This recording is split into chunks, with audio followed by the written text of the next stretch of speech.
It started as a whisper, a dying signal clawing through static and starlight. "They're slaughtering us. Send anything." Those words, carried on broken frequencies, reached Earth like a ghost begging for salvation. Humanity listened, and for the first time in centuries, the stars went quiet. Because when humans decide to answer a call for help, they don't send prayers. They send power, the kind that turns extinction into legend, and legends into warnings. Hey, before we dive deeper into this incredible HFY tale, make sure to hit like, subscribe, and share this story with fellow sci-fi fans. It helps the channel grow and keeps these cosmic battles coming every week. Now, let us see what happens when humanity decides to answer a galactic cry for help and sends a star destroyer. It began as a ghost on the frequencies, a sound that didn't belong anywhere, tearing through the quiet hum of deep space. The crew of the UES Prometheus froze as the bridge filled with static that almost felt alive. Captain Adam Harrison leaned forward, his eyes narrowing. Is that interference or something else? A moment later, the translator caught the pattern. A voice, shattered and trembling, broke through. "They are slaughtering us. Take anything. Please. Help us." No coordinates. No introduction. Just fear. The kind that seeps through your skin and settles in your bones. Lieutenant Maheen Kazmi checked her console, her face pale under the blue light. "Origin point. Kepler 442, sir. It's the Zephyrians, the mining colony we contacted 3 months ago." Harrison's jaw tightened. He remembered their peaceful crystalline cities, their gentle curiosity.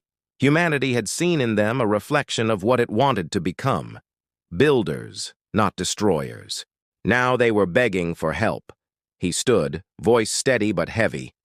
"Get me Earth Command. Priority Alpha." In the silence that followed, the hum of the ship felt like a heartbeat, one shared by an entire species that might be too late.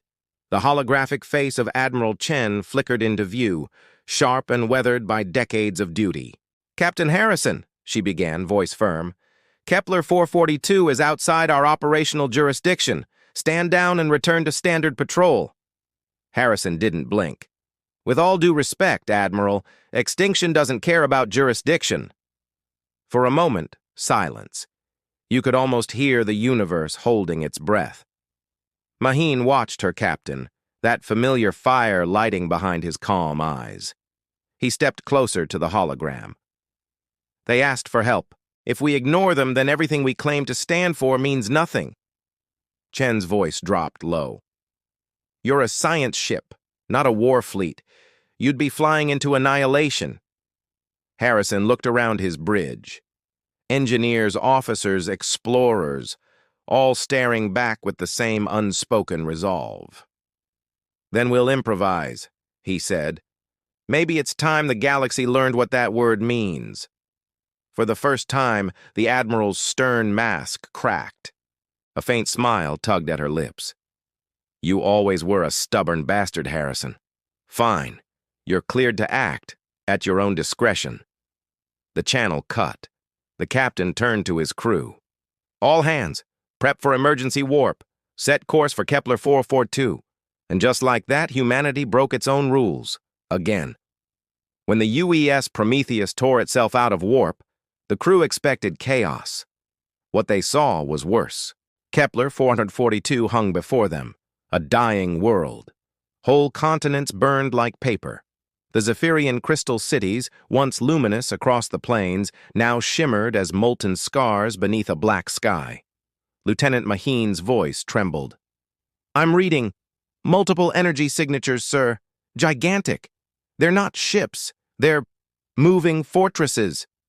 On screen, the hegemony of chains revealed itself.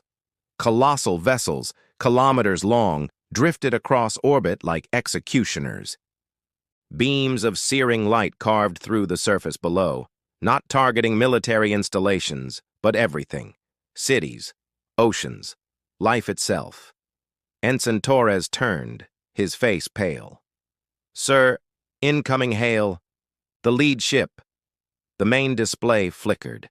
A creature appeared, a nightmare woven from metal and bone, eyes glowing like frozen suns. "Unknown craft. Depart this system or be rendered down with the livestock." Captain Harrison stepped forward, unshaken. "This is Captain Adam Harrison of the United Earthship Prometheus. Cease your attack." A rasping chuckle echoed through the bridge. "One primitive vessel presumes to threaten the hegemony?" Harrison's eyes hardened. "You misunderstand. This ship isn't the threat." Maheen's console chimed. Something massive was coming. The void outside the viewport began to glow. At first it was faint, a soft shimmer at the edge of the system. Then suddenly, the stars themselves seemed to move. Thousands of engine signatures flared into existence like a galaxy being born. Maheen gasped. "Captain, the entire Earth fleet, they're here."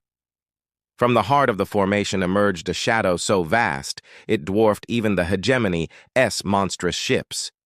Sensors stuttered, confused, trying to define it. The UES Leviathan, humanity's largest city ship. Once a vessel of peace, now repurposed into something unimaginable. Admiral Chen's voice thundered through open channels. "To all hegemony forces, withdraw immediately. You have 30 seconds before we demonstrate why humanity no longer negotiates with slavers." The alien commander on the view screen twitched, its arrogance fracturing. "Impossible. No species could mobilize that fast." Captain Harrison smiled coldly. "You're right. Most can't." He gestured to the burning horizon of ships behind him. "But humanity spent 10,000 years perfecting the art of war. And we don't fight for conquest. We fight for our friends." The Leviathan's cannons opened fire. The first volley didn't just light the darkness, it rewrote it. The battle lasted only 6 hours. When the smoke cleared, the hegemony of chains was gone, erased from existence. Their colossal warships drifted silently, torn apart by the combined fury of a united Earth fleet. The void was quiet again, but not empty. Human and Zephyrian vessels moved in formation, tending to survivors, rebuilding what had been shattered. On the bridge of the Prometheus, Maheen stood beside Captain Harrison, watching shuttles crisscross the wounded skies. "They're calling it the liberation of Kepler 442, she said softly. Harrison didn't answer immediately. He just stared at the world below, the once broken planet slowly glowing again under the hum of human engines. "Sometimes," he murmured, "the universe just needs someone to pick up the phone." Maheen smiled faintly.